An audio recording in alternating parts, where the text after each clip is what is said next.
Gravy train pulling into Turkey Station in the city of the crazy diamond people who are all so wealthy that they could afford any mode of transportation invented by man, machine, or self-aware towel or whatever, but they are choosing today the old world elegance and chunky sophistication of the rails.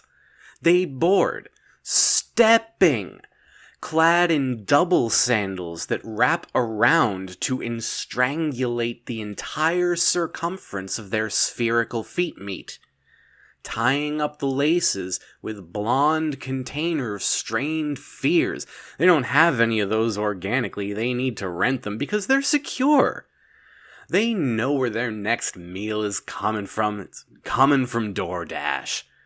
They know where their next lover is coming from. The clubs, where they go in completely different double sandals, with twinkling parliaments nestled inside the leather, each a tiny civilization, a governing body with nothing to govern, where the small foot politicians say, "We must pass a law for the people." Somebody else reminds them, there's no people, we're just part of a foot decoration. Then they get sad and pass laws anyway, laws that affect nothing, and nobody, and no one's gonna praise them for it, and no one's gonna protest them for it. It will just go unnoticed, which is the greatest fear of all. Part of the strawberry fears they put in their Tupperware up in the rich people big land, they buy them from the parliaments and the dancing sandal doubles. Why? How else are you gonna reintegrate left lace with right lace, the union that allows the dancing and or train boarding to take place? The gliding in which they engage is such that physics itself develops both a complex and a hernia at the same time. It's so embarrassed. It flatulated in front of its dear cousin Time-a-Joms. Time-a-Joms pretended not to notice, but Time-a-Joms noticed. And now forevermore, that hangs between them like a poorly shrunken chandelier. Canvas or no canvas, you're not getting the paintbrush dry. Everything needs to dry off sooner or later. It stays wet forever. It's just liquid now. That was an invention. Scientific Cyclops, man. Useless binoculars, half-useless binoculars, slung around his shoulder like a messenger bag that helps with seeing. Going out there, every day learn a little bit more. Learn a little bit more about this obtuse nest that we've woven ourselves out of the parts of a mosquito who got too buff for its britches. People came with pitchforks and buckets of queso, making a big-time dinner out of that mosquito. I got a whole wing that night. I was invited because I'm friends with the Chandelier. Nowadays, everybody's in the pantry, punching a can of beans until the knuckles turn soft and spongy, cooking their own hand. We need some of these big mosquitoes back. I mean, it would cause problems too, but it's just so boring lately. It's what drives people to trains. So you hobble your way on board. You're supposed to take a seat, but nobody does. They just ride the coat rack. I smuggled that in. One of those cool ones, the El Salvadoran things they got down there. Because the coats, you can't put a live coat on a lame rack. It'll get all sassy with you, saying it's an insult to its lineage, demands its inheritance, it came from sheep, and unto sheep it will return. This woolen beauty, just trying to learn how to ba. Perhaps people paint pants patrician platypus Piccadilly pickle party had. And you look at it with that party. I already say Paganini. Pameasles, okay? You want another one? Pameasles. Enjoy your pameasles. Your chicken pox. I could have just said pox. Your chicken pox. Get a nice vaccine for shingles. You don't know me. Everybody's out here just demanding stuff, and it starts as requests. That's the thing. It's like, hey, if you got a second, could you throw in like a P sound for me? And I'm like, yeah. Fast forward a couple months, like, I need 17 P sounds on my desk by 4 o'clock last Thursday.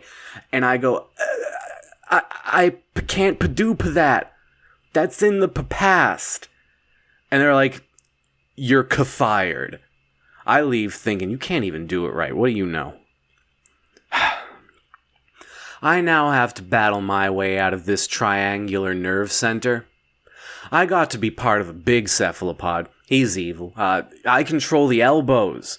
This one has those, and I know that's not traditional. This is a real revolutionary squid we're talking about here. It's building from the ground up, trying to make something new for the people. Something different for the people. Because if we're so bored we're riding trains, then anything's possible now, and maybe an evil squid god's just what the doctor ordered. No medical doctor, though. They wouldn't do that to us. I will do that to us. I am mad about the treatment I received at my last job, and they can suck my pass if they have a problem. So here I am. And there you are. And now you're wondering, hey, you, none of what you said makes any sense. And I'm like, obviously the unenlightened plebeians among you are going to look at this tapestry of verbiage, and you're going to have doubts about it, about me. You're going to say, I thought you were riding on a coat rack from El Salvador. Now you're part of a squid. What you don't get, though, is that I'm fighting the squid from the inside. That's how I got to El Salvador in the first place. I was like, hey, squid, pit stop? And the squid's like, that word starts and ends with the sound. You're so good at that. Hell yeah, pit stop. Just swims away chuckling to himself. Pit stop. We get there. I say, doesn't that look like a fun place to rest your elbow? He says, sure does, but in squid language. To himself.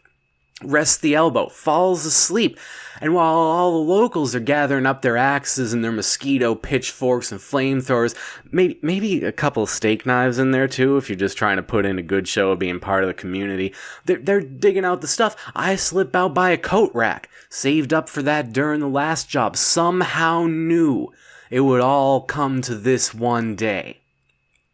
I don't blend in on this train.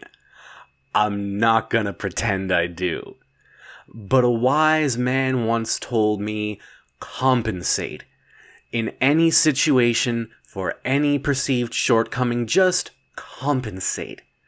So I am poor, but I am a goddamn blast.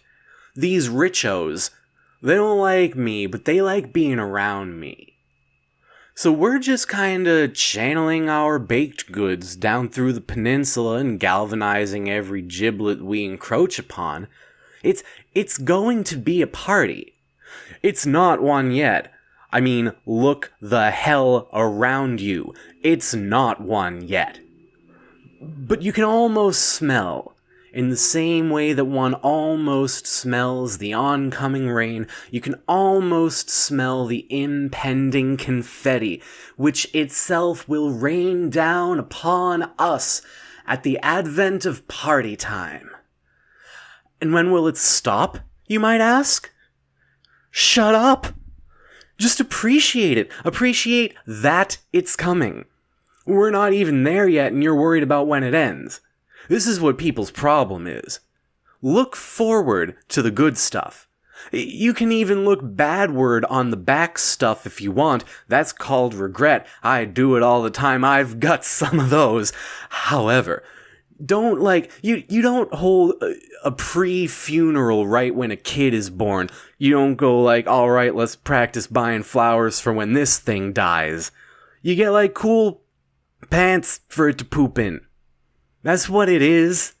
That's what I'm trying to bludgeon with my squid elbow deep into your cerebella. We're just kids, and life is child pants. You're gonna poop 'em. Doesn't mean they can't be cozy.